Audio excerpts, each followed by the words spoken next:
took 2 hours to fly here from Cairo. It took 4 hours to get out of the airport because of the very strict security. And more forms than you've ever seen.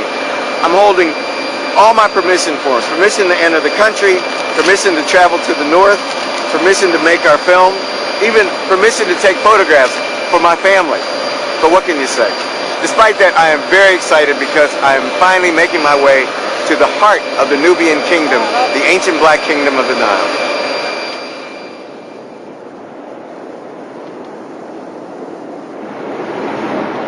The desert is so peaceful. I can hardly believe that I'm in a country torn apart by famine and civil war. But all that's 600 miles away, thank God. I'm heading north to Marawy, the last of the great cities of ancient Nubia.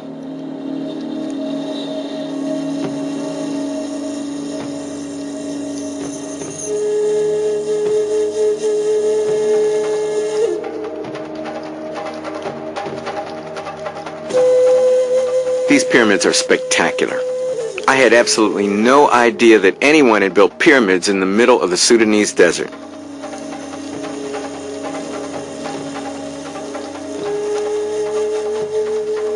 Ali Osman Saleh, a Nubian archaeologist and an old classmate of mine from Cambridge, has come to show me around. Yeah, why?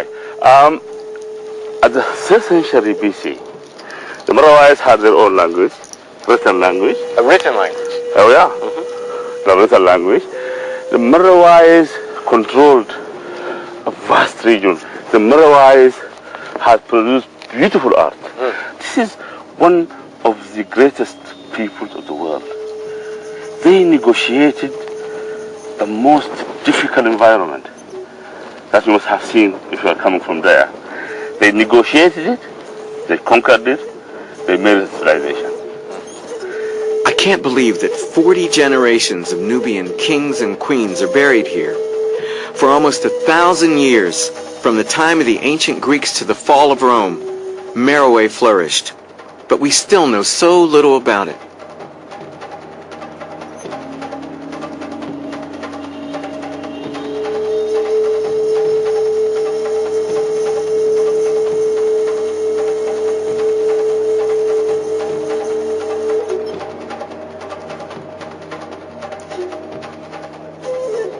Marawi Civilization is clouded in mystery.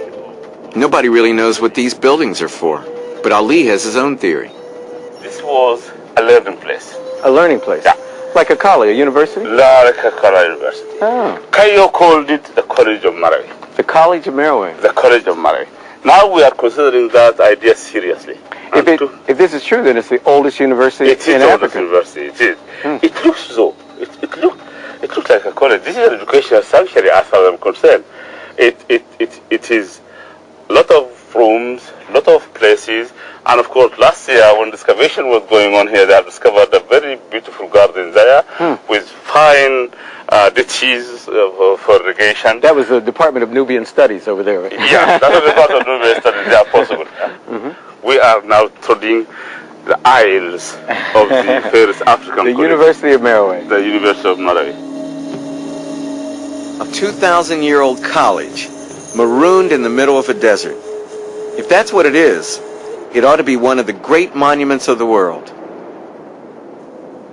Instead, the whole of Marawy feels like some strange mirage.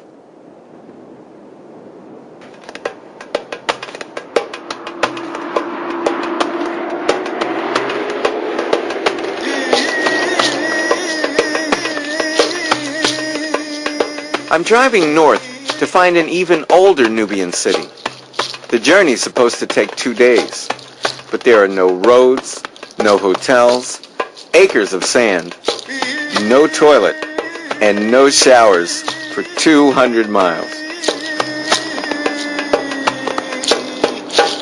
I've been thinking about what these sand dunes remind me of, and I think it's caramel ice cream, like big mounds of off-brown ice cream. You go over a sand dune and you think you're all alone. And then 2 people pop out of nowhere with goats or riding a camel. Or you go off to use the bathroom over a hill in the middle of the night, as I did last night. And I almost stepped on a camel, which is quite frightening. If I didn't have to go to the bathroom before I saw the camel, I had to go after I saw the camel. But it's also not difficult to understand why the people who live near the Nile and in these sand dunes were a mystical people. It is stunningly beautiful under the stars. Last night I stepped out of my tent at 3 a.m. to go to the bathroom. And it was as if the sand were snow. From the moonlight, the sand had been transformed into this beautiful white cover that reminded me of Christmas time in Boston.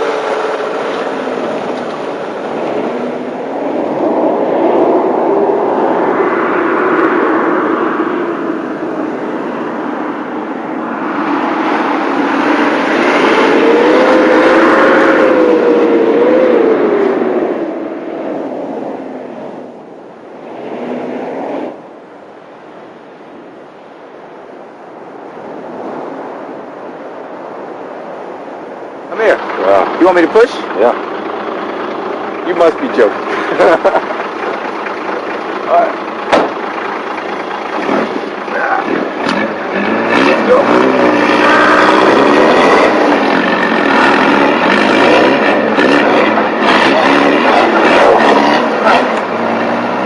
Go on, come here.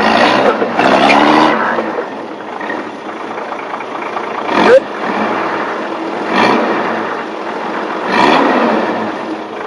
I love the taste of sand for breakfast. Anyway.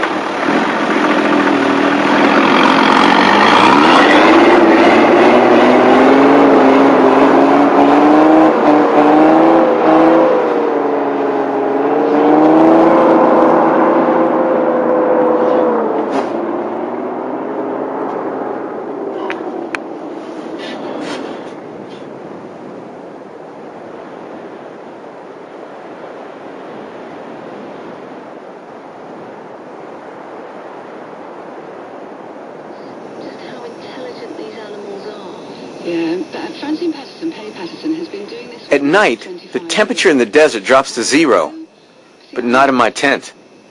The wild mountain gorillas in Central Africa. I hated to camp when I was a kid, so I can't believe I'm enjoying this.